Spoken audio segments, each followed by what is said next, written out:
I'm here today with this 2017 Can Am Outlander 1000. We're going to try to adjust the valves today and possibly pull the radiator out to clean that.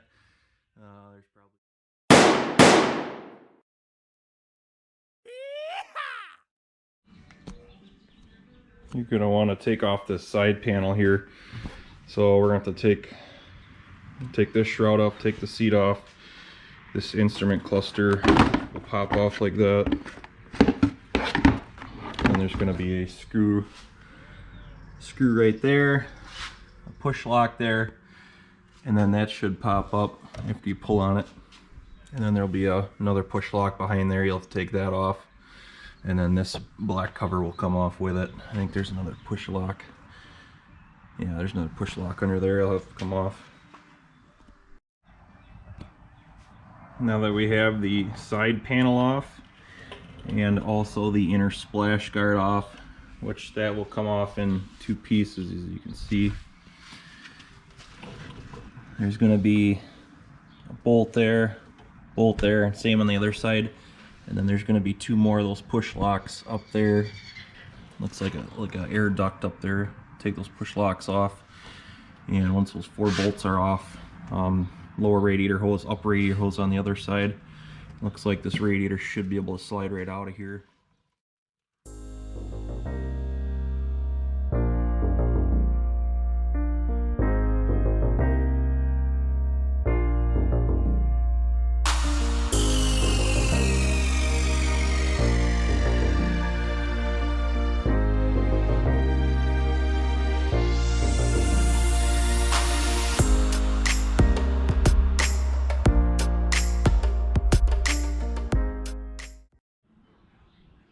Finally got the radiator out, and actually, it's hard to see on camera, but it actually isn't that dirty as I thought it was going to be.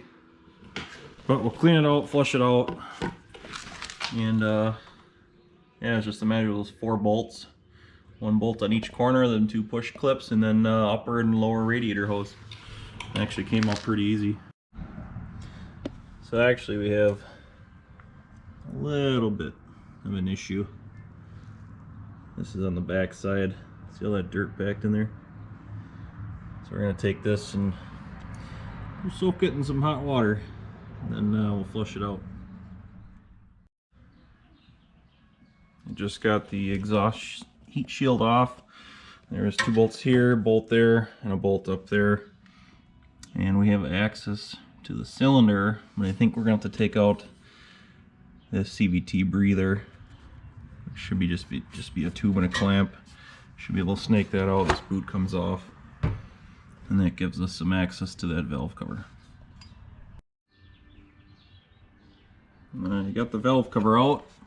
I was able to snake it out, but I had to unplug this coolant temp sensor right there. I was just able to clear that temp sensor, but takes a little finesse, and you'll get it out of there though.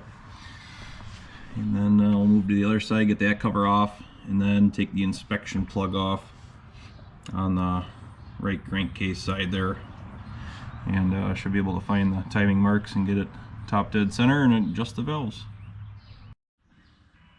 So this side is now removed.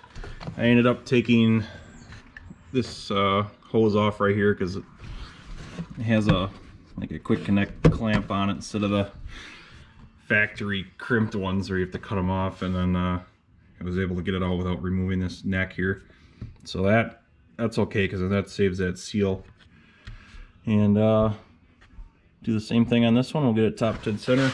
This is that timing plug I was talking about. May have to remove the engine position sensor. I think there's a mark on here. So I got the plug loose. I ended up using a 3/8 bolt, where actually the head of the bolt fits right in there. You can unscrew that inspection cover, and then I did a double nut, kind of jam nut on the back, and inside there, same style hex for the crank, and that 9/16 nut will actually fit right on there. And then you can rotate that over. I ended up pulling the engine sensor out.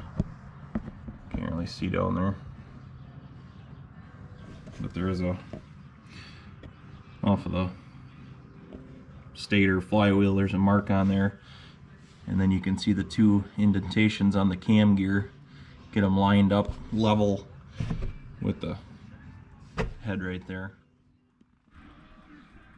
So on the exhaust side, manual calls for 6/1000ths of an inch. That's actually, you're calling for 4 to 7/1000ths of an inch, but you do halfway point 6/1000ths. And actually I'm checking these right now, and I am able to fit 6/1000ths of an inch in there. And both the exhaust valves, so those technically don't even need to be adjusted on this one, and this has 2,000 miles on it, so we're gonna keep going and check the rest of them. So I'm at the intake side, I'm checking that, and come to find out that one was tighter, so I'm gonna set that to 4/1000ths of an inch, where I loosen the jam nut, and then the little set screw there.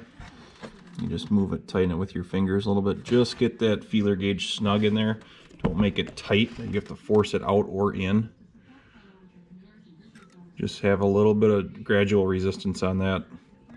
And once you get to that point, then you can leave that feeler gauge in there, tighten that jam nut, and then pull that back out. And you can rotate the engine a couple times and then put your feeler gauge back in there and check to make sure that the tolerance is still there.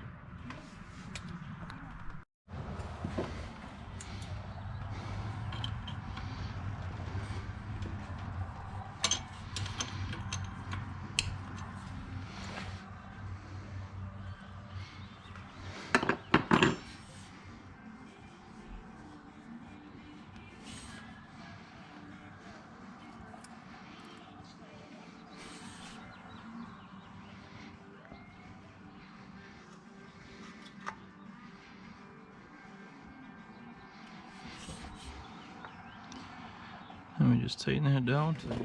Alright, I just got done checking the intake and exhaust. The intake on this side and intake on the front cylinder were both tight, so I readjusted those. The exhaust valves were still within spec, so I didn't monkey with those at all.